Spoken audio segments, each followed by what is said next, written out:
This reminds me of the first time I went to see a psychic medium about Max Kowalski.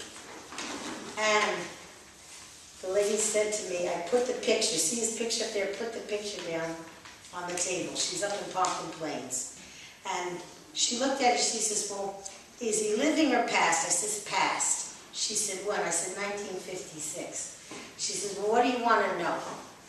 So I said, well, I want to know if with my research and the connections I've made, and the man wanted to print his music and all that, if I was going in the right direction. Well, first she found my uncle, he came through. My grandmother came through. My aunt, who keeps coming through, I've seen her 4 times, keeps coming through and tells me she loves me. and so this time though, he finally came through at the end, and he was touching his stomach. She says, how did he die?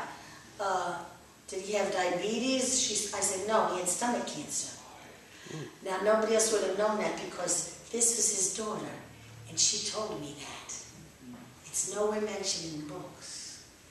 And so when I said, well, ask him now that you got him, I said, if I'm going in the right direction here, if I'm doing the right thing, she says, he's going like this.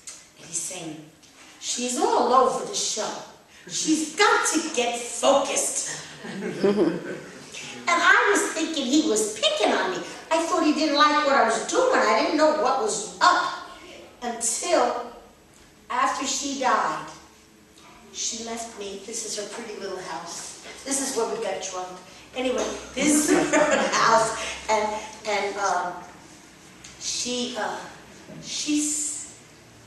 she left all of his music.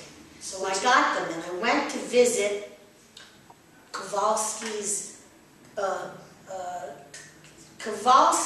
other in-laws, who were other cousins of this lady, Vera, his daughter. And they told me that whenever he came over, he would have a little book about this size in his pocket, in his vest pocket, a little black book. And whenever he'd hear something funny, he'd write it down. And whenever he got a chance, he'd tell some joke from his little book. So he was really,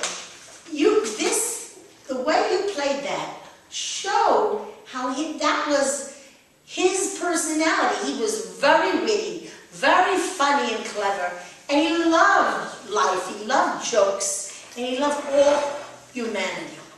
And that's what I hope people will realize in the next year or 2 years, now that all of his music is being reprinted, and they just did a conference in Munich on him, and people will start learning about his personality, his biography, and his music, that they'll see that that'll come through.